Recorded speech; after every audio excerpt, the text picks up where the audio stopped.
Hi friends, welcome to my channel. இன்றைக்கி பார்த்தீங்க அப்படின்னா, நாங்கள் வந்து கடிப்பட்டணத்தில் போயிட்டு நாங்கள் மீனெல்லாம் ஏலம் பிடிச்சிட்டு வந்தோம்.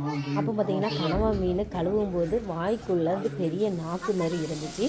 ஸோ அதை லவ் பேர்ட்ஸுக்கு தான் போடுவாங்கன்னு என் தம்பி சொன்னான். நான் எப்படி வந்து தொக்கு பண்ணுறதா கிரேவி தொக்கு தான் வைக்க சொன்னேன். தம்பி சொன்னால் கிரேவி மாதிரி வைப்போம் அப்படின்னு. எண்ணெய் ஊற்றிடுச்சு. அதுக்கப்புறம் பார்த்தீங்கன்னா வெங்காயம், தக்காளி, இஞ்சி கொண்டு பேஸ்ட்டு, அதுக்கப்புறம் உப்பு, மஞ்சத்தூள் இவ்வளோத்தையும் போட்டு நல்லா வதக்கிட்டே இருங்க. ஏன்னா எங்களுக்கு 4 ஃபேமிலி சாப்பிட்ற மாதிரி ஆகும். அதனால் நாங்கள் பெரிய அண்டாவில் தான் நாங்கள் செஞ்சோம் பார்த்துக்கோங்க. ஸோ அதுதான் எங்களுக்கு நல்லா எல்லாத்துக்கும் கொடுக்கும்போது நல்லா டேஸ்ட்டாகவும் இருக்குமா, அதுக்காக நம்ம ஃபேமிலி எல்லாம் சேர்ந்து உட்காந்து சாப்பிடும்போது என்ன டேஸ்ட்டு பார்த்தீங்களா. ஸோ மஞ்சத்தூள் போட்டாச்சு. வேறு ஒன்றும் இல்லை, எல்லாத்தையும் நம்ம இதுமாரி வதக்கிட்டே இருக்கணும். மசாலா வந்து லாஸ்ட்டு தான் என் தம்பி போட்டான். மீனை பார்த்திங்கன்னா இதில் இந்த கணவாய் மீனில் இங்கு கழுவ இங்கு மாதிரி வந்துட்டே இருந்துச்சு. நல்லா கழுவி எடுத்து சின்ன சின்ன பீஸாக அவன் கட் பண்ணி அதை போட்டுட்டு மஞ்சத்தூள் திருப்பியும் சேர்த்தான்.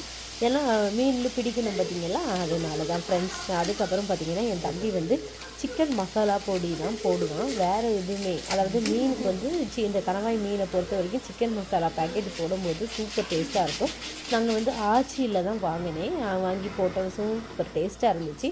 வேறு ஒன்றுமே சேர்க்கல பார்த்துக்கோங்க. அந்த கணவாய் மீனிலே தண்ணி வந்து அப்படியே பார்த்திங்கன்னா இறங்கிட்டே இருந்துச்சு.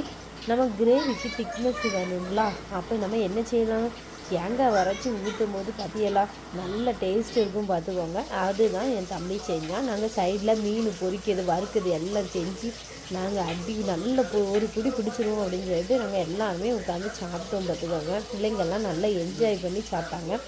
நான் வந்து வெரைட்டியாக என்ன பண்ணேன், மசாலாலாம் பெரட்டி சிக்கன், அதாவது ஃபிஷ்ஷில் வந்து வெரைட்டியாக இது பண்ணலாம். இஞ்சி பூண்டு பேஸ்ட்டு அந்த மாதிரி வரவிட்டு அதில் மசாலா பெரட்டினேன். அப்படிலாம் செய்யும்போது என் தம்பி நல்லா டேஸ்ட்டாக இருந்துன்னு சொன்னான். அதுக்கப்புறம் பார்த்திங்கன்னா தேங்காவை அரைச்சி ஊற்றிட்டு நல்லா கொதிக்க விட்டுருங்க. லாஸ்ட்டாக பார்த்திங்கன்னா கருவேப்பிலை இருக்குல்ல, அப்படியே 5 6 தூவி எடுத்து சோறில் வச்சு சாப்பிட்டு பாருங்கள். சுட்டு சோறு எவ்வளோ டேஸ்ட் இருக்கும் பார்த்திங்களா.